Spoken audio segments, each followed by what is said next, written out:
और इंद्रियों को वश में कर प्राप्त मंत्रों का वशित किया। तब लोक पितामह ब्रह्मा जी उसे वर देने आए। राजेंद्र ने स्तुति कर ब्रह्मा जी को प्रसन्न किया। ब्रह्मा जी ने कहा कि मांगो।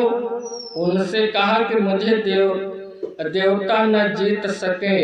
ब्रह्मा जी ने कहा कि श्रेष्ठ होगा यह वर दे। ब्रह्मा जी ने उसे श्री कृष्ण का अध्यक्ष वचन दे दिया और कहा कि तो बद्रिका आश्रम में चला जा, जहाँ कम तुलसी तप कर रही है, तो उससे विवाह कर, वहाँ धर्म के कन्या है।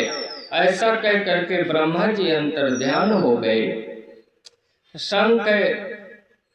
शंखचूर्ण बद्रिका आश्रम में तुलसी के पास चले गए। तुलसी ने कहा कि धर्म ध्वजा की कन्या हूँ, तुम कौन हो? यहाँ से चले जाओ।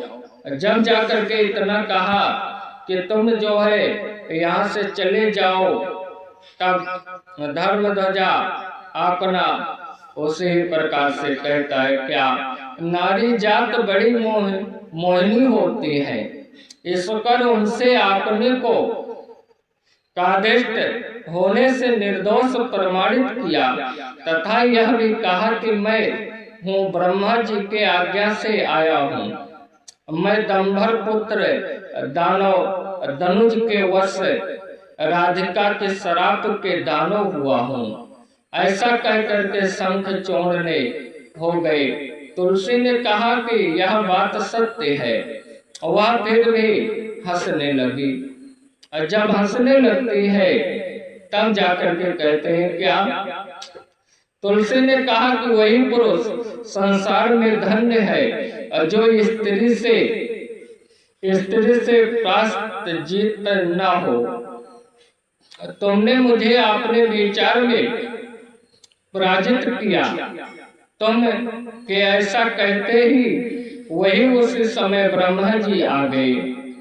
उन्होंने आए चूर्ण से कहा कि तुम इसके साथ विवाह क्यों नहीं कर लेती हो? गानृत्य रीत से विवाह कर इस ग्रहण को करो। तुम पुरुषों में हो और यह स्त्री में रत्न है। ऐसा उपदेश दे ब्रह्मा जी लोक को चले गए। दानव ने गंधर्व रीत से उससे विवाह अपने स्थान को प्रस्थान किया। स्थानों में जाकर के तुलसी रंभर करने लग गई। संत कुमार जी बोले जब इस प्रकार विवाह कर शंखचूर्ण घर आया और तपस्या कर वर पाया, तो सब दानों का देवताओं प्रसन्न हुए। कुल गुरु शुक्राचार्य अभी आकर शिष्य को आपने वर दिया। फिर बोले और असुरों का स्वामी वर कर वध कर उनका एक साक्षी इतिहास कहा। और शुक्राचार्य ने इसी चूर्ण को आदित्य पद का अभिषेक किया। जाकर के अभिषेक करके फिर वहाँ दैव और दानव की वीरता सेना से इंद्रपुरी को विजय करने के लिए गया। तब शंखचूर्ण को युद्ध में आया हुआ सुन करके देवताओं के सेना राजा इंद्र उसे युद्ध करने आए। जाकर के जब उसे शंखचूर्ण से युद्ध करने के लिए आए, तब देवताओं और असुरों ने भयंकर संग्राम हुआ। बलि देवताओं से असुर पराजित हो गए।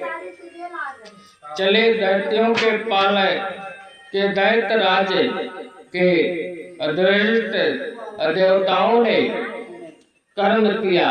उसके बड़े बड़े वेग से देव सेना भाग चली।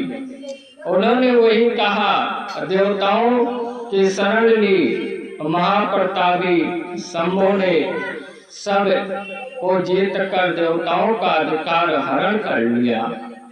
जब बाबा भोलेनाथ ने देवताओं का हरण कर लिए, सूर्य, अग्नि, कुबेर, यम और वायु सब देवता उसके वासरित होकर इस प्रकार राजराजेश्वर शंखचूर्ण ने किया ही वर्षा का शंभु भवन का राजा किया।